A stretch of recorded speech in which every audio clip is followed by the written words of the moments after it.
Good evening.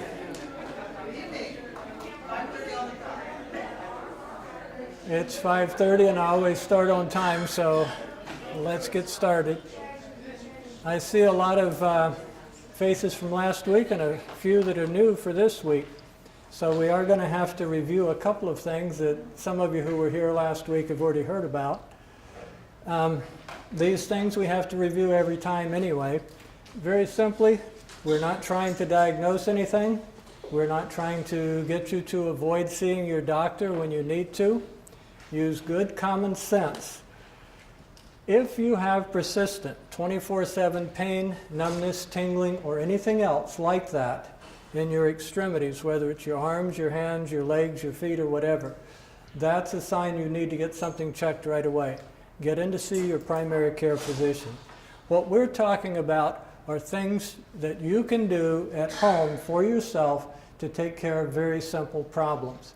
And we're going to give you a lot of ideas and what we call innovations to help you take care of things like that at home.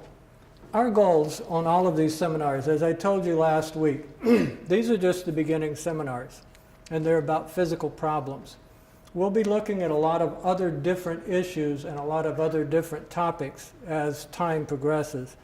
Prevention, that is the underlying key to this entire thing. It's always a lot less painful and a lot less expensive to prevent problems. And what I mean by like gardening, people think, well, prevention, I've got to work out every day, I've got to eat a certain way, I've got to do all these things, and it's just not worth it. If you looked at gardening that way, you'd never garden. And because I have an avid gardener for a wife, I know just how that goes. Once she gets ready, when the sun starts, and it was late this year, but she finally got out there, there's a lot of steps to get that garden to come to fruition and get your tomatoes and your beans and all of the other things. When you're an avid gardener, you don't think about those steps. All you think about is how good those tomatoes are going to taste. Prevention is the same way. Don't think about all the little steps getting there. Think about the end result of not having to seek medical care, of not needing to have help with your health. Because I said last week there are the top two things to help with muscle cramps, like cramping at night, or just you go and lift your foot and all of a sudden you got a cramp there. And last week, if you remember, the two top things were water. People were not getting enough water. And number two, they were probably deficient in minerals, especially magnesium. I didn't tell you the others. I just said the top two. So somebody asked me last week, what's number three? Number three is salt.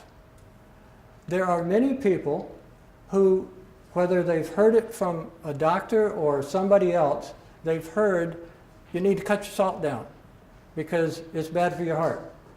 Well, I don't disagree. It's bad for your heart if you're using iodized commercial salt. If you're using sea salt or earth salt, it's not bad for you as long as you're not overdoing it. The biggest question is, how do you know whether you need salt? How do you know if you need to add salt? Now that's an easy one. You're going to love this innovation, and I don't have it in my notes, so I'm glad someone asked me this question. Moisten the tip of your little finger. Stick it into some salt and taste it. If it tastes super, super good, add salt to that meal. If it doesn't taste super, super good, you don't need salt at that meal. Ask your body, it'll tell you. And it's the simplest way to know if you need salt or not.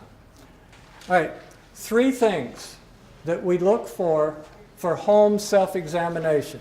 These are very simple, straightforward things. Look for redness, swelling, and alignment. Feel for the 3 T's. Tightness, tenderness, temperature. How do you feel for temperature? I had a patient yesterday, and she had been bitten by a spider.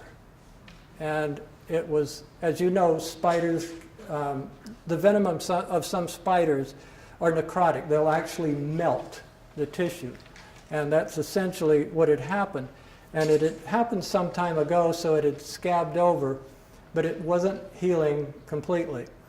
And she said, and she put her hand over it, she said, it's warm here. Well, if you reach with the pads of your fingers to feel temperature, you're going to miss it frequently. Turn your hand over and feel for temperature with the back of your hand. And I did that with her. And I said, here's the pattern, and I marked it out. And it went like that. It was a loop. So the inflammation had spread underneath the skin and was traveling through the connective tissue. Well, she couldn't feel temperature there because she was feeling incorrectly with it. Use the back of your hand. It's a lot easier and it's more accurate. Okay. The third thing is compare for the 2 Ds, difficulties and differences in movement. So those are the 3 things you're looking for as you do your self-exam. Okay? And here we're going to be standing first. And this is on your paperwork, so I'm going to go through it relatively quickly. You're looking at the front or back of the knees. Now, if you're looking from the front, you can tell if the knees are bowed out and they've been on horseback too long, or you can tell if they're bowed in, and if they're bowed in, what's probably causing that? Someone from last week. What's probably causing it? Pardon? Yes. The arches are dropping, okay? So those knees are going to go in, the hips are going to rotate in. If you're looking from the side, you're looking to see if they're standing with their knees flexed, or if one is flexed and the other is not, or if they're standing with their knees locked. So those are the 2 things you're looking for there. Lying on your back. Marcy, could you come here for a second? Now, you'll notice I said if this is unequal, you may need to see a chiropractor. Head that way, feet here. You can do this either lying on the floor. It's not as accurate doing it sitting, but what you're looking for here is you put your hands here to see if that's level. That will tell you if the femur, the upper thigh bone, is equal or not. If you put your hands on top, this hand is lower than this one. So that would indicate either a shorter tibia, lower leg bone, or a longer tibia. It's an unequal here, and it could be because of her shoes. It could be in a number of things. I always check with the shoes off. You don't need to take your shoes off, but that's a quick way to check leg length. The better way to check leg length and to know accurately is to take x-rays with the person standing. I don't do that because exposure to the x-rays isn't worth it for finding that out when you can check it this way. Sitting with the legs straight. Now, this can be uncomfortable, so be very careful with this. You're going to check the kneecap and how it's moving. Now, what she's going to do is very slowly and gently tighten the muscles on her thigh here. And as she tightens that muscle here, it's going to pull her kneecap up. Okay? So you start with that muscle relaxed. Use the inside of your thumb and index finger and very lightly hold it. So you're putting a little bit of resistance to that kneecap as she slowly tightens that muscle. Okay? And if it hurts or starts to hurt, stop. Don't make it hurt. The kneecap can have roughening under the surface. If anybody's gone up or down stairs and it felt like there was some grinding in their knee, or it hurt to go up or down stairs, that's where it's most common to feel it. It could be because of that roughening. It looks like little stalactites and stalagmites in a cave if you look at it in a microscope. But the kneecap slides up and down in a groove. It can be out of the groove a little bit because of muscle imbalance to the inside or the outside, or it could have enough roughening that it's causing discomfort there. So you want to check that kneecap to see if it's uncomfortable on each other. The muscles, very simply, when you're checking the muscles for tenderness, remember tenderness, tightness, that type of thing, just gently, and you can do this yourself. You don't have to have somebody help you with this. Just take your fingers and pull from the knee up towards the pelvis, the front of the pelvis, or especially tender on a lot of people, from the knee on the outside of the leg up to the hip, and then inside the leg from the knee, halfway or so up, and you're checking the, lift your knee. You can also check the muscles on the back of the thigh the same way. Use your fingers to pull up with that. Now, this part of the self-exam, she's going to reach to her toes. And don't force it, but just reach, and have somebody tell you, okay, you're 3 inches short of your toes. That's what you write down on your paper. How far away from your toes were you sitting and reaching? When you put your ankle over your knee, Doug, I'm going to miss you here a few times on this. And you're going to push down on the knee as you straighten the leg. You will need somebody to help you with that. Bending the knee, and this time you're going to push it to the inside. So you go both directions to test how that knee is moving. Sitting or lying face up, this one you'll need a little help. Lock your knees and your ankles. You're going to just let it go. Turn, keep your knees straight, and turn. And what you're looking for is to see if it's equal or if one turns out or in more than the other. Okay? I know I'm throwing a lot at you, but it's on the paper and we'll be coming around to help you. This one is testing the flexibility of the muscles in the front of your thighs. So keep your knees together, and it's always better to have some chairs there that you can hold on to as you're leaning back to test how flexible these muscles are. Don't worry about the lump, that's a brace, we'll get to that later.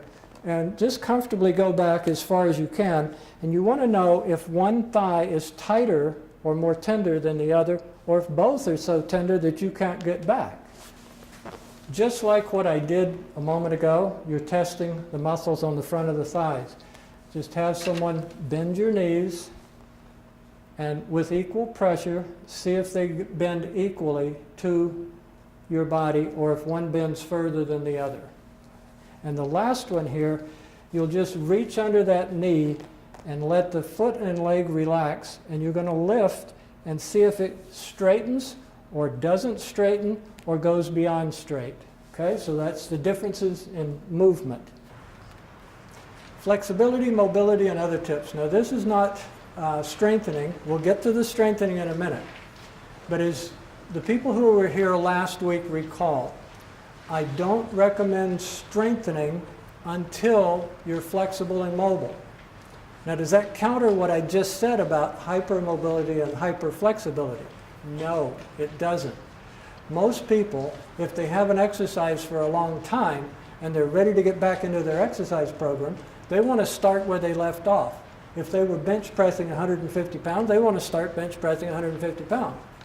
But if they haven't done anything, they've lost some mobility in those joints. If they don't get that mobility and flexibility back first and they start lifting, they're going to injure those joints. Plus, they're going to be super sore. Got lots of little rollers on it. And fronts of the thighs, the quadriceps, we talked about starting at the top third of the muscle and pulling towards the heart. Then the next 2/3 pull towards the heart, and then the full length of the muscle. And you don't need to buy one of these. Remember, rolling pins work. Even a round dowel, wood smooth dowel, or a round piece of PVC pipe will work because it will slide over clothing. And you can do that as well over clothing as not. Backs of the thighs, same thing. Inner thighs. Now, someone had a question about tenderness on the inner thigh close to the knee. And they wanted to know if it was kneecap. No, it's the pes anserine. That's if you want a trivia thing. But it's a confluence of 3 different muscles that connect on the inside of the knee. And they come all the way up, the adductor muscles inside the thigh. Tenderness in these muscles inside the thigh almost always are related to low back strain and low back discomfort. So, would this help low back? Yes, it does. Can you use it on your back? Yes, you can. great little things, whether it's a rolling pin or something to relax those muscles. As I mentioned last week, this is a great way to get muscles to relax that are too tight. All you have to do is have some idea of where the muscle goes. The big muscle on the front of the thigh, the quadricep muscle, comes from the bone on your pelvis right at the top front. And it goes from there, that's where it originates, down to the kneecap. Now there are three portions of this muscle, a central, a middle, and an outer. So when you're doing this, the GTO part stands for Golgi tendon organs. Those are actually parts of the tendon that sense stretch in the muscle. The muscle is connected to the bone by tendons, both ends. So if you get over that Golgi tendon organ and push, and I use the inside of my thumbs on this muscle, different muscles you may use the inside of your index fingers, it doesn't matter. You can use knuckles, you can use the edges of your hand, it doesn't matter. Make it up as you're going, but push away from the center of the muscle. And you don't have to use a lot of force, but significant enough to stress that little Golgi tendon organ. I've stretched it. So what does it want to do? It wants to relax that muscle. So I do that to stretch it and relax it. Then I use the inside of my fingers, the index, go to the middle of the muscle, to the NMS, the neuromuscular spindle. That's where the nerve comes into the muscle that tells it to contract or let go. So you get on that neuromuscular spindle and push in. Now you've shortened it. You've told it it's tight enough, let's let it go. It's not going to get any tighter, let it go. It relaxes the muscle, yes. Very simply, if I wanted to do that on myself, I would get at the kneecap. Could you have your feet out in front like you did before? Why not? Yeah. Sure. And then There, and up here, I would hook up here and pull away. That pushing, this pulling, okay? And then I would get in the middle and push together. we're Okay. seeing how you're Yes, yes, good question. And you can do that anywhere you can get both hands on it. I can't do it up here. It's a little difficult. But you could innovate for that. You could use something to hold here. You could hook it with something and still pull here. There are ways to do it. You could get in the middle of the muscle and pull together. Even if you could only do one part, the neuromuscular spindle, you're still going to relax that muscle. You don't have to do both all the time. Okay? Yes. And the question was, I'll try to do it just like you did. This, that, and then repeat that way. Does it matter that you alternate, or could you just do several times here and then go several times here? It doesn't matter. If you don't know the anatomy, it's even simpler than that. When you get a muscle spasm, I think we've all had a leg cramp or something, some kind of cramp somewhere. When you get a cramp, you can feel a knot right there. It's usually right in the belly of the muscle. What do? That's the neuromuscular spindle. It's in the belly, in the middle. Push it together. You'll do the right thing. Okay? And once you find that knot in the middle of the muscle, you probably are going to find out where the ends are. And then you can get to the ends. But if you just get that middle, you're going to get some relief with it. Okay? Okay, the active stretching. Now, my switch over, I'm going to show this one myself. I mentioned this briefly last week, but it's very important with the legs. If you have tight hamstrings, the muscles on the back of your thighs, active stretching is real simple. If I want to stretch something on one part of the body, in this case the hamstrings on the back of the thighs, all I have to do is tighten the muscle on the opposite side of the body. In this case, the quadriceps. So if I push my knees down towards the floor, that tightens the quadriceps. It immediately causes a reflex relaxation of the muscles on the back of the thighs. That's how the body works.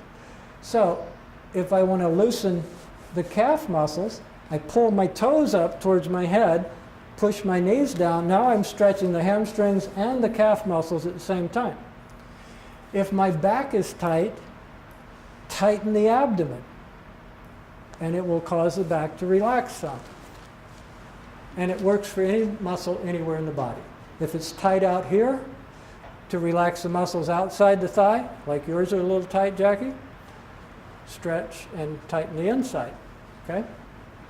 Okay, active stretching, and that applies for all of those muscles. And then standing leg swings, what I just was mentioned to Jackie, if the muscles are tight in your legs, hold on to something when you do this. Right at first, it doesn't matter what you hold on to, but you're just simply swinging your legs to the side, to the front, to the back. Those swings, if you swing your leg to the front, you have to tighten the muscles to the front. That relaxes the muscles on the back. If you swing your legs to the back, tightens the muscles on the back, relaxes the ones on the front. Lying on your back, this is very simply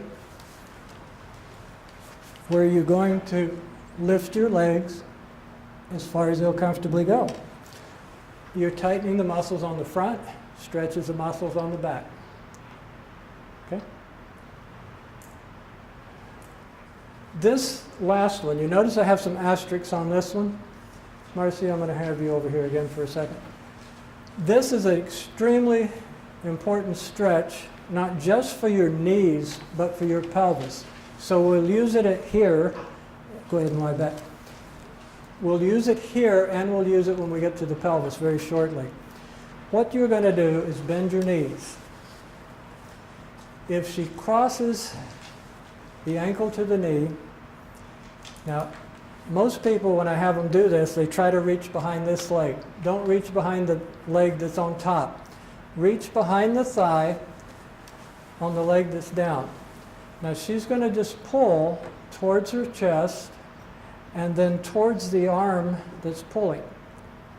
And she's going to feel a stretch in here and in here, both. It's a great stretch for the knee and for the pelvis. This is one excellent stretch to relieve low back pain when the muscles that are causing it are not just in the low back, but they're in the pelvis too. This is a great one to remember. And then you do the other leg.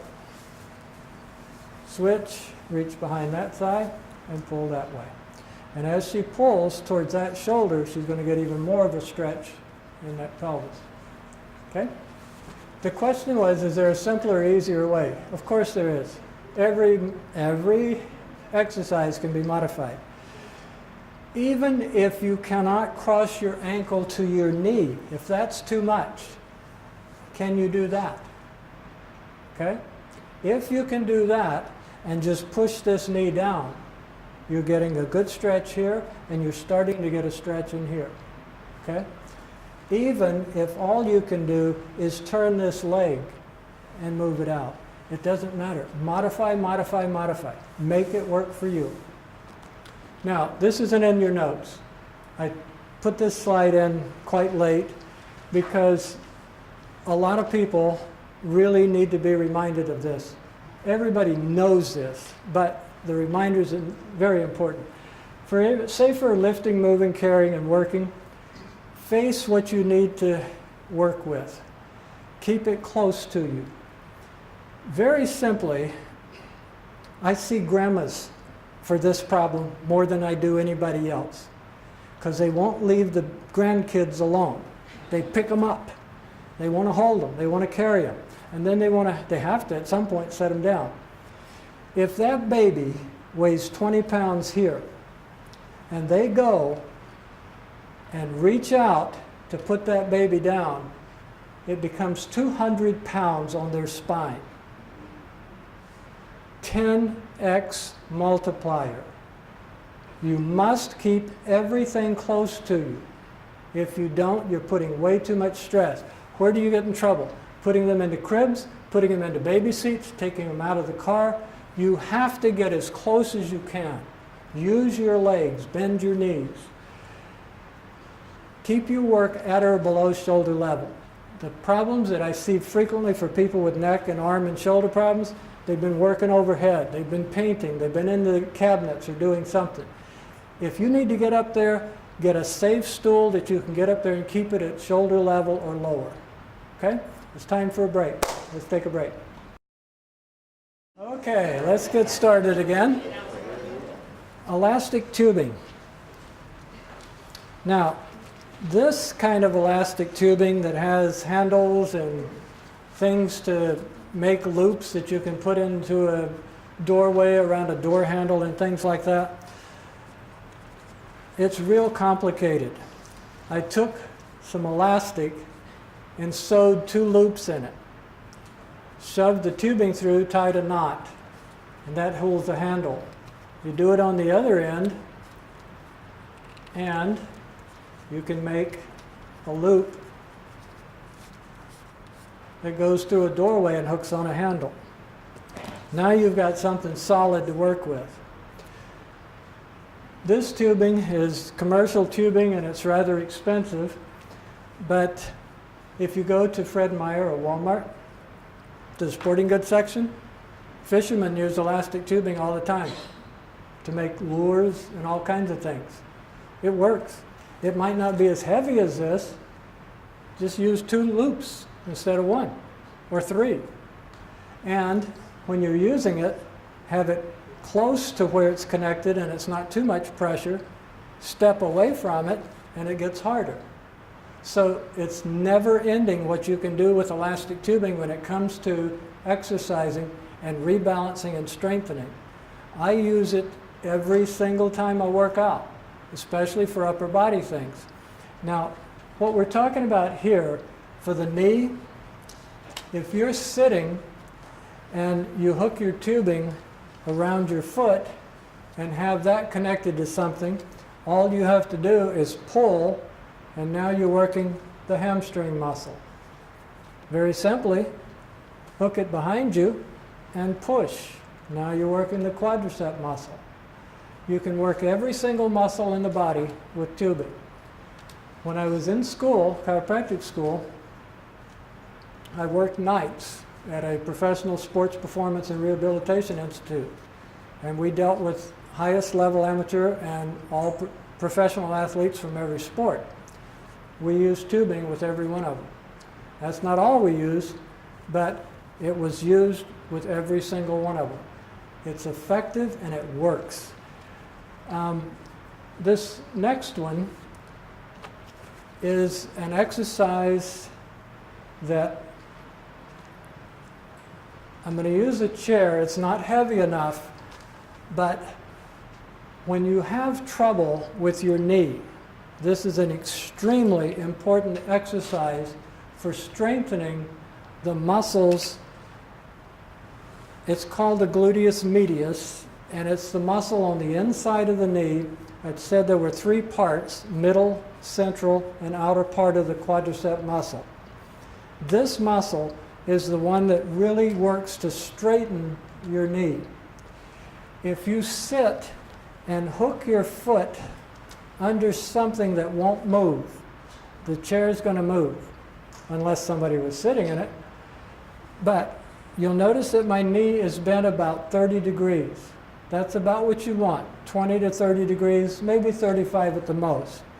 And you're going to very simply try to lift that as hard as you can, and you'll feel that muscle tighten. It's one of the best ways to strengthen that muscle to give your knee stability for straightening and bending. It's why the next one is so effective. A bicycle, and I put asterisks by that one. Cycling is one of the best knee exercises you can do. That being said, has anyone ever watched the Tour de France, where these guys, these crazy, insane guys ride for 21 days straight all over France and Austria and everywhere. If you watch a professional cyclist, when their legs are moving, their knees are not straight. They're not out. They're in. And that brings more of the power. They can direct more power into that pedal. If you watch anybody cycling on the road anywhere around here and you see their knees are out, they're developing knee problems. So when you're riding a bicycle, you have to have the correct seat height, and you have to make sure your knees are straight or slightly in as you're pedaling, rather than out. Okay? We talked about this last week, walking in deep sand or chest-deep water. Terrific resistance there for your knees and thighs and hips. Taping and wrapping. You can tape and wrap the knee. We taped an ankle last week. You can use the same figure-8 taping on a knee that you used on an ankle. Just leave that kneecap open. Don't cover your kneecap. It has to move or you can't straighten the leg. The foundation exercises, I have them asterisk. We talked about them last week. That's where you're standing. You sit back first with your knees straight. Keep your knees back as you bend, keeping your upper body up. That exercise is terrific for the ankles, the feet, the knees, the hips, the pelvis, the low back. It's a dynamite exercise. It's one that I give to all my patients with knee problems, hip problems, pelvic problems, low back problems. Will it help the neck and upper back? Yes, because if you build a strong foundation that's balanced, the rest of it works better. The last one here, high intensity, short duration, goes by all kinds of names. That's just a name I like. Very simply, it means that you're going to exercise as hard and fast as you can for 30 seconds. Then you're going to do nothing for 90 seconds. Now, if you're running, you might walk for that 90 seconds. If you're biking, you might pedal very slowly. But the high intensity is the 30 seconds. The short duration, it's only 30 seconds. Now this works for every single type of activity you can imagine. Swimming, hiking, running, biking, doesn't matter. It works. This is the #1 most effective cardiovascular exercise in the world. And it's the simplest to do. When they challenge professional athletes to do this, hard as they could go for 30 seconds, gave them, in their case, 60 seconds break. And then they did it again for 8 times. Less than 10% of professional athletes could do it 8 times. It is intense.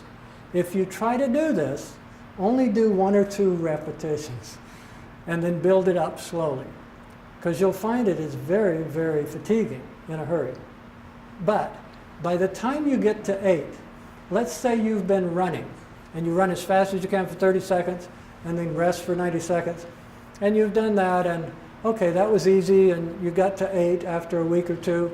So then try it for 30 seconds and 60-second rest. Okay, I did that for a couple weeks and that's okay. Are you done? No. Start doing hills now. Run up the hills. Make it a little harder. It's just like any other exercise. Modify, modify, modify. You can make it easier, you can make it harder. Now, pelvis and low back. We're going to go through the self-exam part rather quickly, and then our massage people and I will walk around the room and work with you a little bit. You have your paperwork for the self-examination part. Looking first, feeling second, comparing third. This is the first thing you're going to do. Just like we were standing and we looked at the knees from the front and side, you're going to look at somebody from the back, and you're going to put your fingers right on top of their pelvis. And you're going to see, are they level, or is one side up or one side down? And then you're going to look at them from the side. And just like here, you notice that red line, that red plumb line, it goes through his ear, his shoulder, his hip, his knee, and his ankle. That's perfect posture.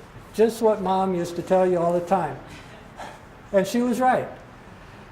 If it's off that, make a note on your little self-exam form. The head's forward, or the pelvis is back, or the knees back or forward. So as you go through, you check that. Then sitting, the Gokhale Method, don't worry about that. That's something you can look at later. In a favorite chair or at home or work, when you're sitting, checking each other here, have the chair out where you can get in front of them, and when they're sitting, put your hands the same place you did standing and see if it's level or if it's tipped one way or the other. You aren't going to do it in a car or truck. I'm going to have people running outside. Lying face down. Mars, could you lie down for a second for me? Now, B or C here. If any of these are off, that pelvis level or anything else like that, that's not something you're going to correct or should try to correct yourself. I think you need to see your chiropractor, because if that's off, it could be your pelvis is torqued, it could be your low back is off, it could be any number of things. And the suggestions that you might get from your chiropractor are going to be something that you could do to correct it at home, yes, because I always tell people what to do at home for that.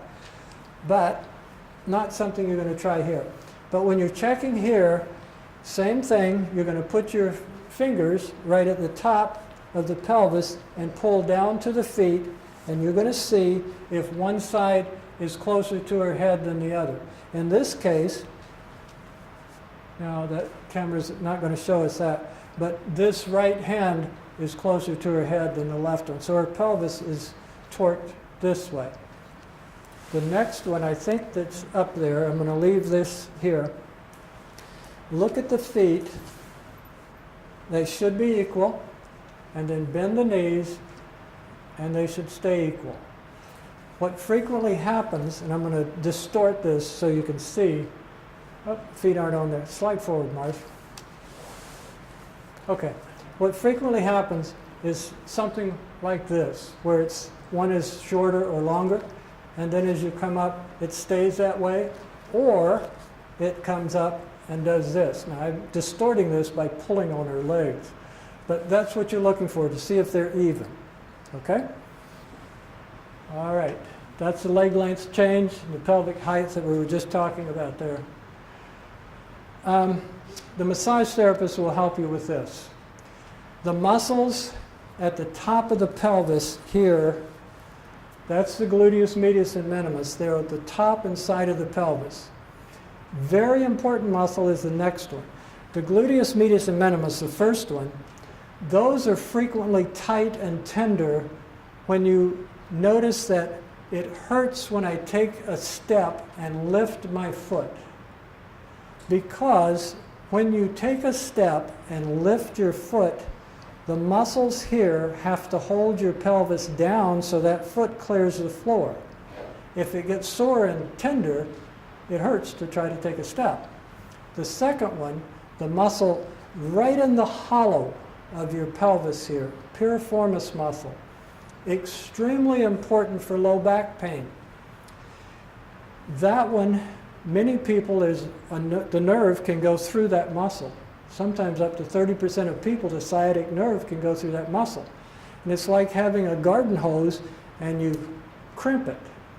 Well, that nerve flow is not going to go through so well, and people get tingling and numbness or muscle spasm. And if you can relax that muscle, it goes away. So if that's tender when you're checking each other, make a note on your self-exam form. The last one is the muscle between the top of your pelvis and your lower ribs. It's called the quadratus lumborum. Apt name for it. It's like a quadrangle. And it goes from here up to here. Often involved with low back pain. All right. This is just standing and bending forward, bending back, bending to the side, and turning. Just checking to see if it's equal, going each direction, or if there's any pain with any of these. Now, the massage therapist will help you with this too, and I will be going around to help you with this too. If you put your thumbs, can you see, Barry?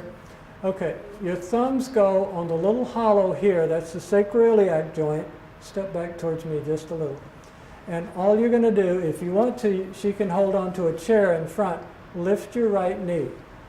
And you're watching to see if this moves. It's real simple. Now the left knee, and you see if it moves. Or if it doesn't. You can check both the upper and lower part of that. And again, if either of these are uneven, you want to know if it's uneven because you want to know to be able to take care of something like this before it becomes a problem. Prevention, prevention, prevention. Just like gardening. Take care of the little things and the end result will take care of itself. Okay? Thank you.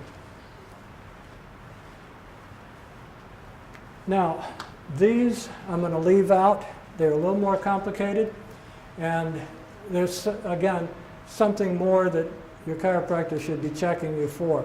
These are all muscle problems and muscle patterns that are a little more difficult to evaluate, and it's a little beyond what we're doing here. Flexibility and mobility, the stick, the rolling pin for any tight muscles, the GTO and NMS work. Now, I had several people do this while the rest of you were working on this. Stand with your back against the wall, and once you do that, your heels against the wall as well, you'll notice that there's a little space in your low back. You don't want to make that space go away completely, but just a little bit. And then you tuck your chin and you try to touch that wall with your head. Most people find that's a little difficult, if not impossible. That tells you how far off you are from that plumb line that we saw with that gentleman standing side view. This is a terrific thing to practice on a daily basis. Stand against the wall. Once you have that, as close as you can get it, then step away. That's where you should be. Are you going to be that way all day? No. Probably not. Probably none of us. But it's a great reminder that we all need to practice that posture position more often. Lying on your back on a bed or a table. Now these are different stretches for the different muscles that you may have found were tender. I'm not going to go through all of these because you didn't go through all of them, but they're in your notes and they're fairly straightforward. They will be on the website and they will be explained more thoroughly for you there so that it's easy to follow it. These stretches, the one BI, ankle over the opposite knee, pull it to your chest and out. That's what we did with Marcy up here when she was stretching her knee and her hip. On your hands and knees. Now this is a good one for the back. If you get on your hands and knees and very simply just let your back drop and then push it up as far as you can. If you've done any yoga, you've done this. It's just an arch up and down. It's extremely effective for relaxing the low back muscles. The second one, where you're crawling, we use this with professional athletes. Very simply, people that didn't crawl in this cross-crawl pattern when they were infants were documented as having more difficulty coordinating fine motor movements. So what we did, we'd put these professional athletes on the floor and have them crawl. And after a couple of weeks of crawling, their coordination improved. And what you do is as this hand goes forward and the opposite knee, your head turns towards the side of the hand going forward. So it's very simply that cross crawl pattern. Right arm goes forward, left knee goes forward. Left arm goes forward, right knee goes forward. And the head turns towards the side of the hand going forward. I have had many people that I had them crawl on a long carpeted area in their home, crawl as far down the hallway as you can, crawl back. Within a couple of days, their back was feeling better. It was relaxing. Does that mean we were quadrupeds at some point? Okay, this one is a rather difficult stretch. You're on your hands and your toes, and you're going to reach to the floor on the opposite side like so. And when you do that, you let your pelvis down to the floor. Great stretch for the low back and pelvis. Nothing in your back pockets while sitting. The guys are the big culprits here. Billfolds. Proven this over and over with my truck drivers. Anything in the back pocket, I don't care if it's a folded handkerchief, anything in the back pocket, if you're sitting on it all day long, it's going to tilt your pelvis a little bit. And if it tilts your pelvis, you're going to get low back trouble. And it'll go right on up. Safer lifting, moving, carrying, and working. We talked about that. The last thing there, if you have back pain and you go to turn over in bed and it hurts, gently tuck the top of your pelvis back, just a little. But don't hold your breath. If you hold your breath, you'll make it worse. But if you tuck that back, keep breathing, you've shifted the weight from your back to your abdominal muscles, and it'll make it easier for you to change position at that point. If you're sitting and it hurts to stand from sitting, gently tuck. Use your arms to help you up. Amazingly, it won't hurt nearly as bad. When you go to sit, gently tuck, use your arms to help you down. It works.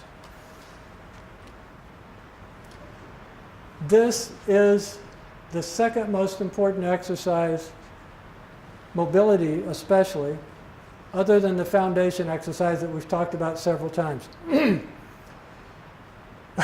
We flew into Atlanta, heading somewhere, Florida somewhere. Got off the plane, and by the time I got to the hotel, I couldn't move. It was just sitting on that plane and coach, worst thing in the world. I got into the room, couldn't move, stacked up the pillows, and I laid back over them. About a minute later, got up and I was fine. It works. An exercise ball works even more.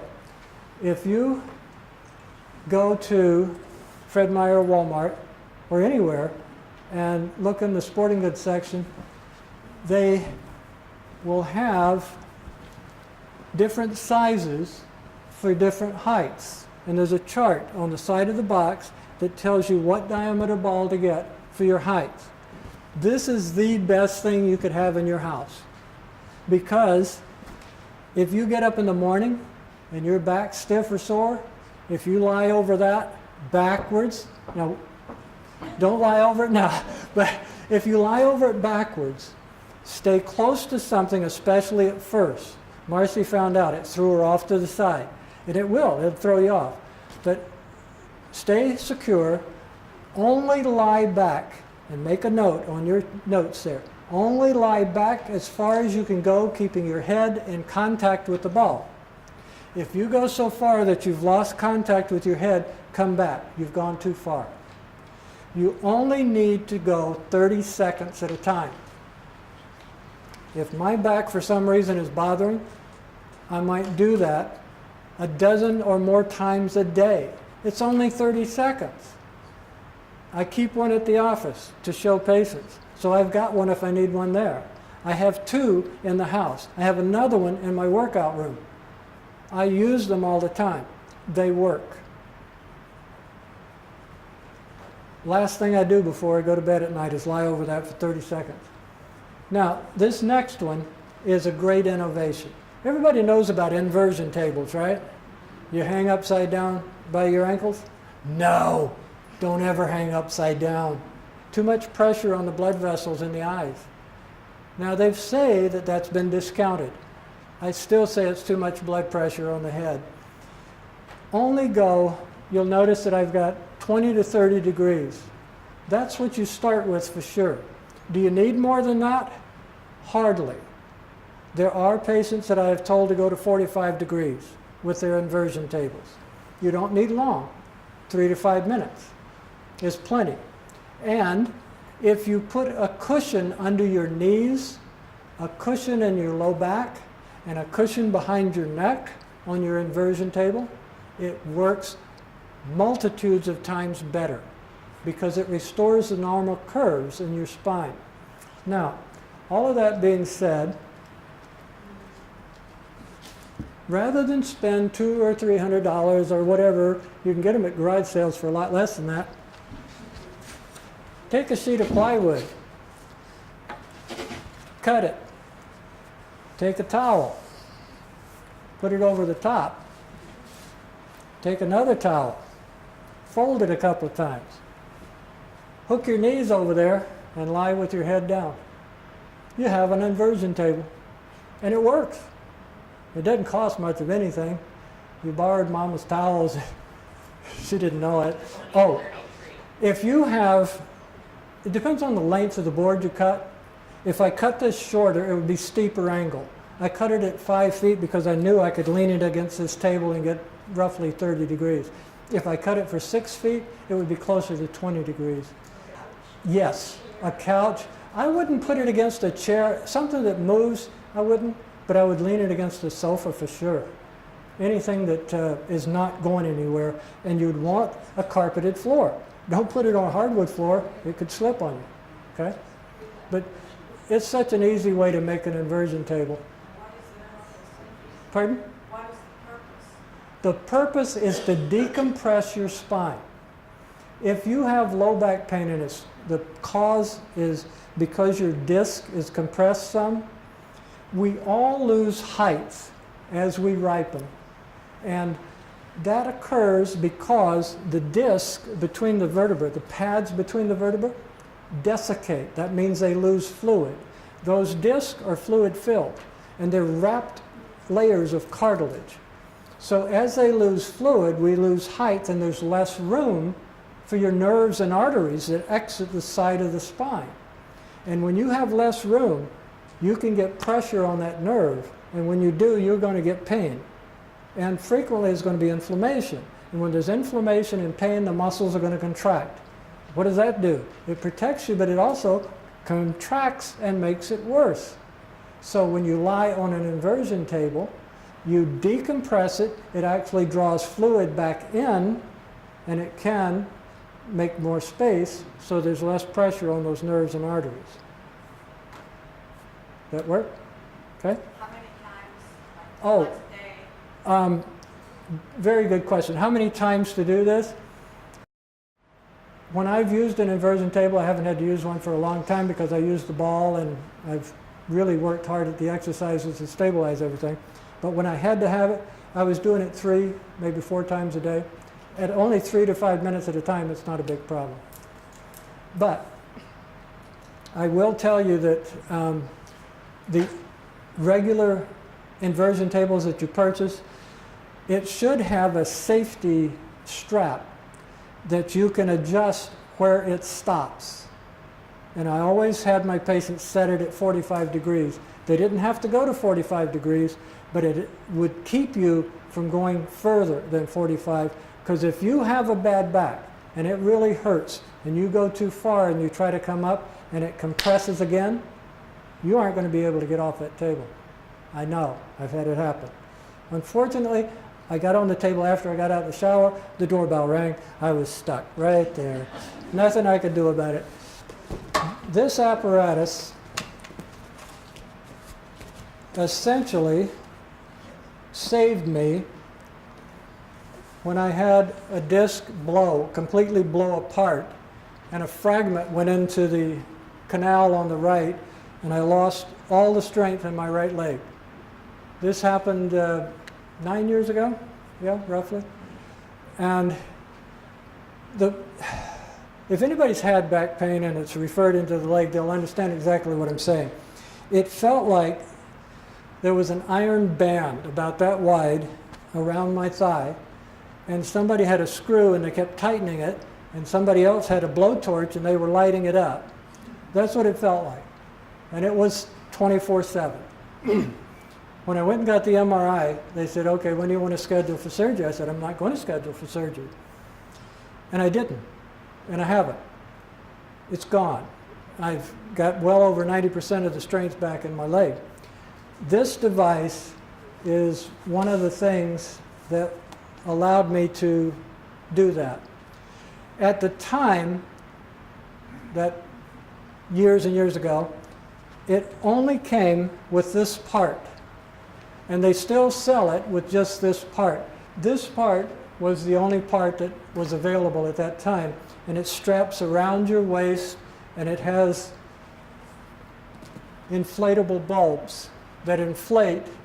You space where your problem is between the bulbs, and you inflate them, and that pulls it apart, just like lying over the inversion table or the homemade one. It pulls it apart, and they've documented with pre and post MRIs where the disc that was thin has gotten larger again. Is there an innovation for this? There was at the time, because when I had mine that just had this part, I put the elastic tubing through the bottom and hooked my feet in before they ever developed this. Now your heels go in here, you inflate the bulbs, and you push with your heels, and now it's not only pulling up on your spine like that, but it's pulling your spine open. It works.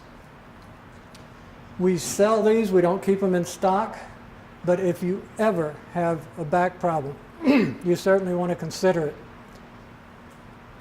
The other part with this, about 2 or 3 months ago, I hadn't been using it, and I'd used it fairly faithfully up until then. And I noticed there was a weird sensation starting in my leg. And of course I said, how stupid can you be? You tell your patients all the time, don't do this, keep doing it. Prevention, right? Prevention, right? No, stupid. So I got back on it. It took a couple of weeks. It's completely gone again. Prevention works. I know, one of them died. If you can still hear me, hang in there. We've only got a couple minutes. Okay, lying back over the cushions, pillows, the exercise ball. Now, standing hip Icus foundation exercises, sun exercises in 5 rites. I'm not going to take the time to go through these.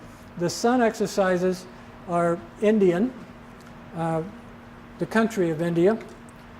There are several names for it, and there's several varieties of it. I like this variety. I do it 3 times a week. They're excellent. You can find them on the internet, and definitely a terrific exercise for getting full body mobility, flexibility, and strength. The 5 rites are from Tibet, developed by monks. Also works every single muscle in the body. You can find those on the internet. Exceptional exercises. I do those also 3 times a week. And the Tibetan 5 rites, they recommend you work up to 21 repetitions. If you do them very slowly, that would take you a long, long time. Start with just a few repetitions, keep it comfortable. The sun salutation or the sun exercises, do as many as you want. They really work well. Now, these last 2, I do not have time to show you. They will be on the internet. I do have pictures of the torso series at the office if anybody wants those. I frequently give that series of exercises to patients. That torso series was developed by my mentor at the Sports Performance and Rehab Institute I mentioned earlier. We use that with professional athletes. The other one, the get-ups, comes from Turkish get-ups, comes from kettlebell training. And you'll notice I have it without weights, with balancing a shoe on your fist as you're moving through the exercise, which tests your coordination quite well, and then with weight. And we typically use, the women would use 20 or so pounds, the guys would use everything from 35 to 105. And that's getting up with the weight in one hand from lying on your back to standing, back down to lying on your back. Those are extreme. The get-ups are extreme. But again, you can modify them just like any other exercise. Now, these additional recommendations, We talked about apple cider vinegar soaks. Don't forget Epsom salts. Okay, the Epsom salt soaks, a handful of Epsom salts in a tub of hot water is great. The magnesium is what makes it work so well. Magnesium is what your muscles use to relax. So definitely consider those anytime you need to relax things. Chiropractic adjustments speak for themselves. Swimming, water aerobics, yoga, Pilates, Tai Chi, all of those are great exercise activities. Use them anytime you wish. Electrical physiotherapies. We use the interferential, which is underlined there at the office a lot. The interferential is one of the most comfortable electrical therapies that there is, and also one of the most effective. Years ago at one of the Winter Olympics, one of the top American skaters severely sprained his ankle. It was horrifically swollen. They took him in. He had to skate the next day. They put the interferential on his ankle and his leg, worked him all night long. He skated the next day. He medaled. It's very effective. Galvanic ultrasound, microcurrent infrared chelators, lasers. PEMF is EMF is electrical magnetic frequencies. The PEMF is where you're interrupting the electrical magnetic frequencies. And this is not horribly new. The work dates way back into the last century, but they've developed some new equipment, and they use these magnets that are connected to a direct current that's plugged into the wall, and it's converted so that the magnets work while you're sleeping. Very effective. If anybody's interested in that, I can get more information for you or talk to you about the equipment. It comes from, again, the country of India. Muscle stem and TENS. Marcy, do you have one of those? I have always been a little negative about TENS units. TENS is transcutaneous electrical neural stimulation. And it was developed originally for the pain of cancer. And it doesn't work all the time for everyone. I figured it works about 50% of the time. But someone finally developed a little device that's both muscle stem and TENS. And so I decided to try it. We've been trying it on Marcy. She can tell you it works. And these are much more cost effective, and again, something that we can get through the office. Massage, definitely. You have lots of massage therapists here tonight. I think they have cards with them. Definitely ask them for a card if you need to massage. They're very effective. Acupuncture, everyone's heard of that. The Gokhale Method, there's a TED Talk, TED. You can check that on the internet, and her name has a strange spelling, but if you look her up, you can find her TED Talk. Very, very informative. It's how to sit properly, and she is probably the world's leading authority on how to sit properly. Emotional freedom technique, you can also find that on the internet. One of the most effective techniques for people with post-traumatic stress disorder or other stressful situations. Great for retraining the body to relax. Grounding, this is something I tell a lot of patients. Grounding is where you're reconnecting with Mother Earth. Take your shoes and socks off, walk on the beach. Take your shoes and socks off, walk in grass. It's very grounding. It calms the body. It's healing. It's very effective. Meditation, unquestionably effective for relaxation. Many different kinds of meditation. Computer-guided traction tables, horribly expensive. I think one of my patients said the other day that some places are charging $200 a visit. In Corvallis, I think they're $50 a visit. We had one of these computer-generated traction tables. Lincoln County could not support it. It cost $125,000. I did not pay that. I leased it for as long as I could.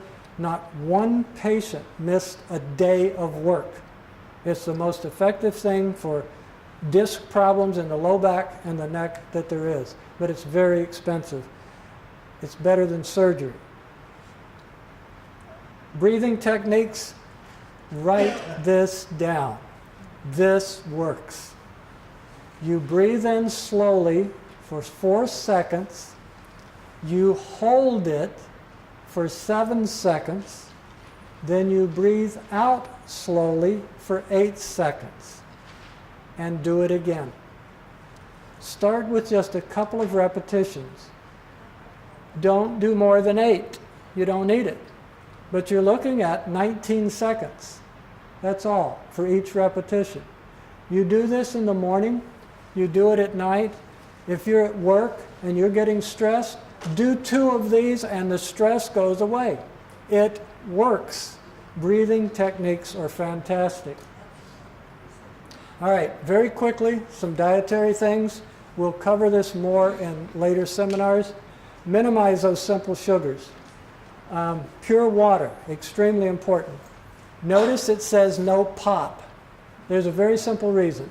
Phosphoric acid in carbonated beverages, phosphorus, and calcium must be maintained at a specific ratio in the blood.